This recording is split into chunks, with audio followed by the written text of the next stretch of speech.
Hi, welcome back. It's our next round of questions for our Q&A.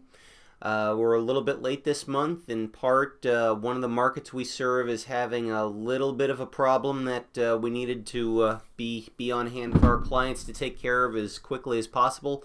But it looks like we've got that done, and we've got a pack of questions right here. The next 4 questions will be effective as of March 2018. So if you are watching this video 3-4 years in the future, I can't guarantee the just how good the information is at that point, since things seem to be changing fairly quickly. But let's get going and see what we got. So our first question for this cycle is, who has the best coverage at the lowest cost? And I'm actually surprised. We've been doing these Q&As for a bit over a year now, and I'm kind of surprised this is the first time I've actually gotten this question, because this question is asked so frequently I don't even remember it half the time when it comes. And I'll pretty much give you the stock answer that I'll give just about everyone. And it depends if we're talking about a Medicare Advantage, a Medicare supplement, or a prescription drug plan. But who has the best coverage? They're more or less close to the same to one another. If it's a Medicare supplement, they are the same.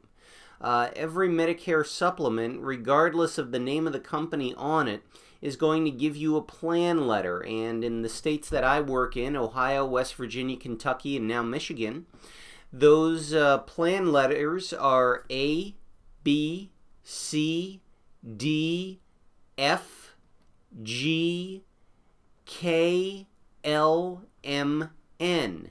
You'll notice I had to stop there or pause in a little bit there, because there's a couple of letters that are not used. But as long as you're talking about, say, a Plan F Medicare supplement, it doesn't matter what company's name is on the top of it. They are all going to be the same. All Medicare supplements with the same plan letter are identical to one another. By federal law, not a single one of them can pay any bills any faster, any slower, any better, any worse, any more, or any less than any other Medicare supplement with the same plan letter.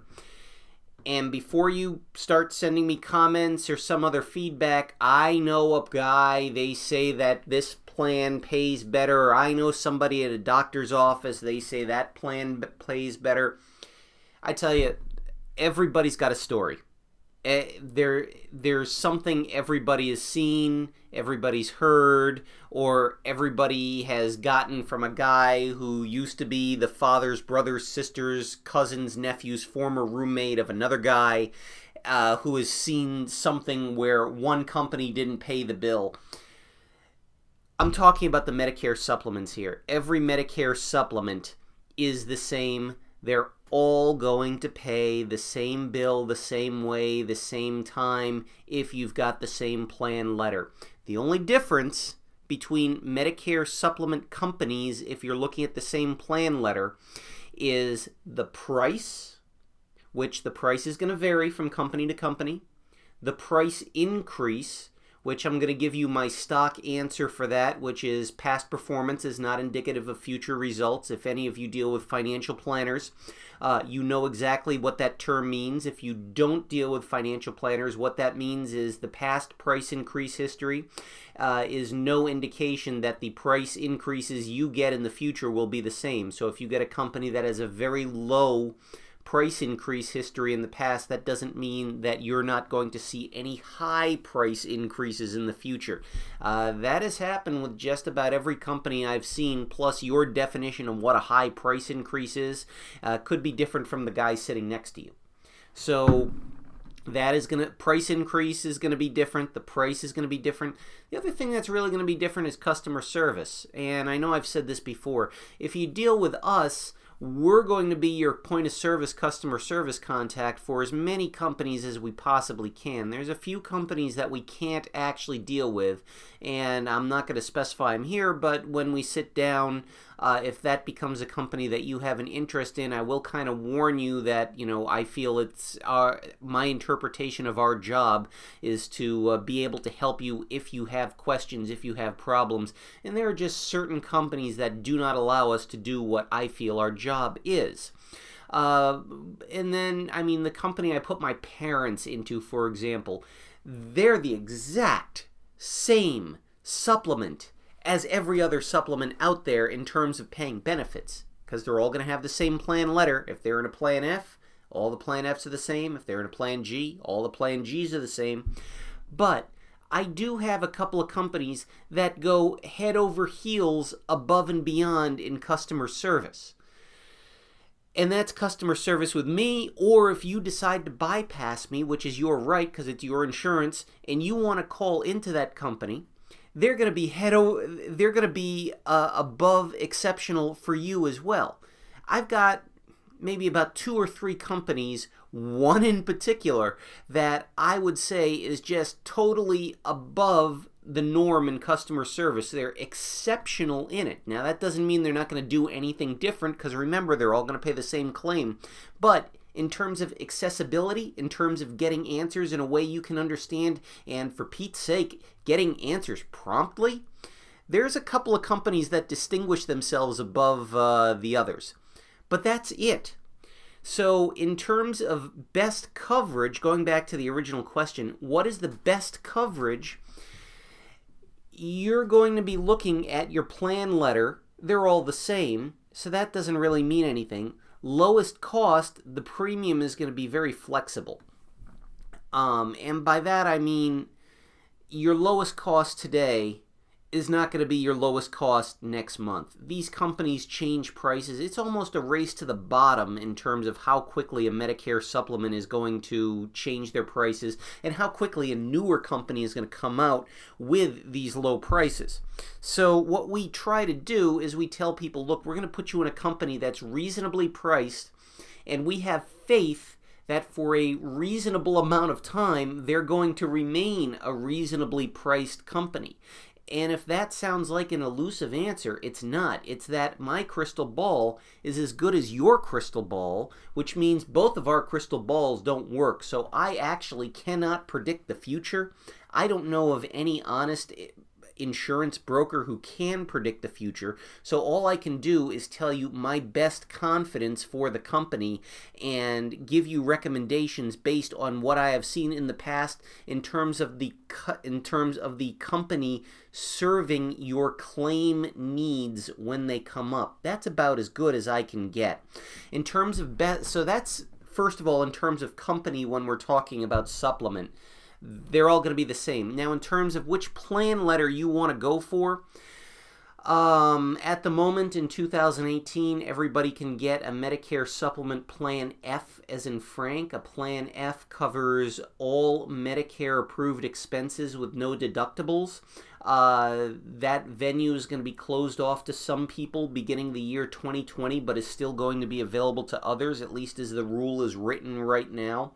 Again, that may change in the next coming couple of years.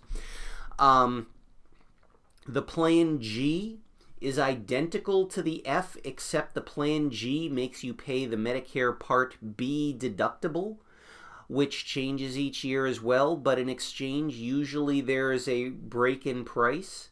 The Plan N, as in Nancy, covers the same as the F, except it makes you pay up to a certain amount when you see some doctors, and up to a certain amount when you see some go to some emergency rooms if it doesn't involve a hospital admission, and makes you pay the Part B deductible, and could make you pay the Medicare Part B excess charges. However, in certain states like Ohio, that actually doesn't matter.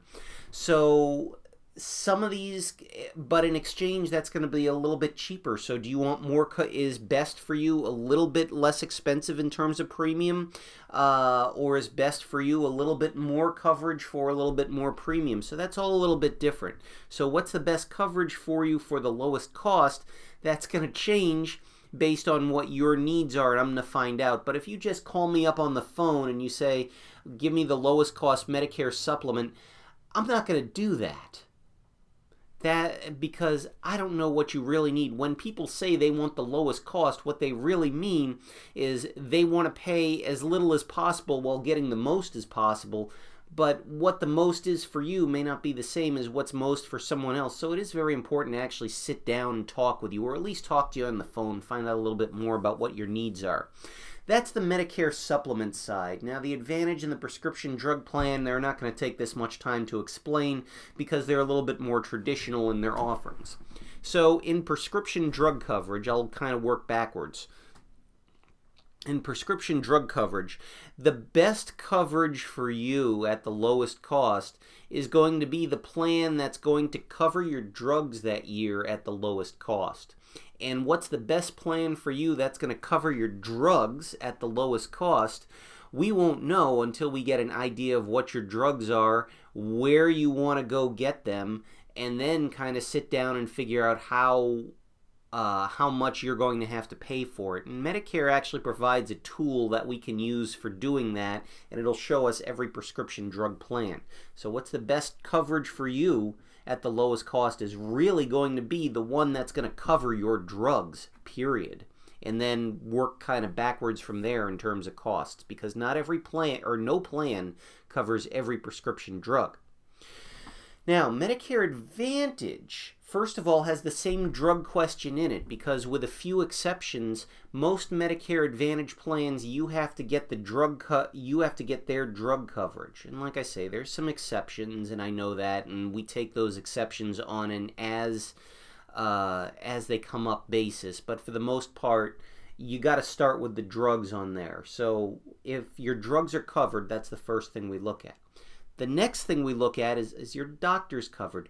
Most Advantage plans also have a network. Now, some are HMOs, some are PPOs. Remember, HMOs mean that there's a network of doctors and hospitals. Except in emergencies, you're required to use their doctor and hospital network. There's a little bit of fungibility with that with some plans, but for the most part, you use their network, period. PPOs mean you can go out of the network, but you pay a little bit more. So, are the doctors covered? And then, what's the best coverage? Well, how important is that network to you? Is it important that you have some flexibility to go out of network? If so, then we're probably going to look at a PPO or a private fee-for-service plan. If we look at one of those plans, excuse me, sorry, I'm getting over a cold. If we look at one of the plans that's a PPO, sometimes those typically have more higher copays associated with them, sometimes deductibles, sometimes premiums, whereas the HMOs don't. So the best coverage for the lowest cost may actually include sitting down, finding out how important that network is to you. Is it more important to you to pay as absolute rock bottom little as you possibly can in terms of premium and copay? If so, then are you willing to compromise a little bit on the doctor network and access to the doctors? If, however, the best coverage for you is the complete freedom to go to any Medicare-approved doctor you want, then the best coverage for you might be a PPO or a private fee-for-service, but that does mean that the lowest costs that you look at there are going to be kind of a little bit higher than they would be for HMOs. So there's really no golden bullet here. Silver bullet. It's silver bullet, isn't it? Yeah, I think it is.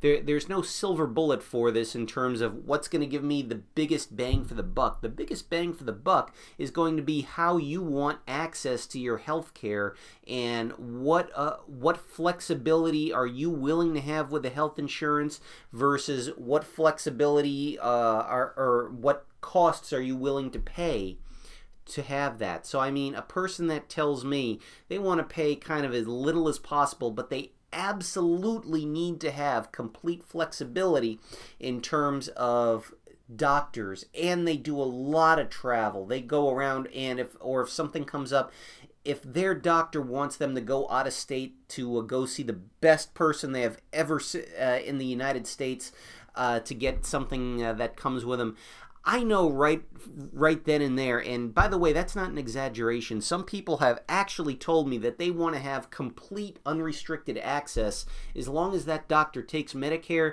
If they come down with cancer, they want to be able to go to the Mayo Clinic in a different state to get that cancer treated. I have had people tell me that, and if that's the case, the best coverage for them at the lowest cost is going to be the best price I can get them for a Medicare supplement. Pure and simple. A, B, C, that's it. That is going to, and that's the answer. However, if a person says they don't care if they keep the doctor or they see all the doctors they see is in this one clinic and everything, and they want to pay as little as possible, that gives me a little bit of room to work with where I can actually present you with a choice. Especially if the drugs are not too bad. I can then look and see, okay, this is how the best price you're going to get for a Medicare supplement, but this is going to be the best price you're going to get for a Medicare Advantage. Now, here's the cost you're going to pay in Medicare Advantage. You're going to be paying this copay here, this copay here, this copay here, this copay here. And the exchange, if you're only seeing a doctor for a few things, those copays are going to be really low. But those copays could add up if something happens to you, if your health changes. That's one of your trade-offs for such a low cost. However, your other trade-off is going to be you're going to be staying within this network, or you're going to have this network, this network, this network you're going to be choosing from if you need to see a doctor or go to a hospital. And that's okay if that's the best coverage to you, because the most important thing to you is to get that monthly cost down as absolute low as possible. Then you're going to be looking at a Medicare Advantage plan, no problem. And I don't know which one. They're all going to be a little bit different. They're all, pretty close to one another. Despite the advertising, at least in the year I'm recording this, 2018, I'm not seeing too much difference between one or the other. I'm pretty good about swallowing Kool-Aid with an insurance company. And despite the marketing, they're all going to be pretty close to one another in terms of most costs for Medicare Advantage, at least in this area this year. But I mean, the best coverage for you is going to be the one that's going to work most within your lifestyle. And that's kind of your one important thing, your best coverage. Does it fit? Does it allow you to get health care the way you want to get health care at a price that is affordable to you? And that's really what we look at here. So, I mean, whenever this question is asked, and this question is asked a lot, that's how we're going to go about answering this question. And if I kind of broke it down a lot, it's because it's not a simple answer to what could be a simple question. Everybody wants the most bang for their buck, but what they really want is to only pay what they need to pay, but to get the kind of coverage that they need or they want in a way that they are accustomed to receiving their health care. And that's kind of what we do. That's our number one job for people, is to make sure that you're happy with the insurance that you get, and the insurance is going to work for you when you need it, be it next week, next year, 5 years, or 10 years down the line. You want to make sure that you're prepared for this insurance to work the way that you want it to work.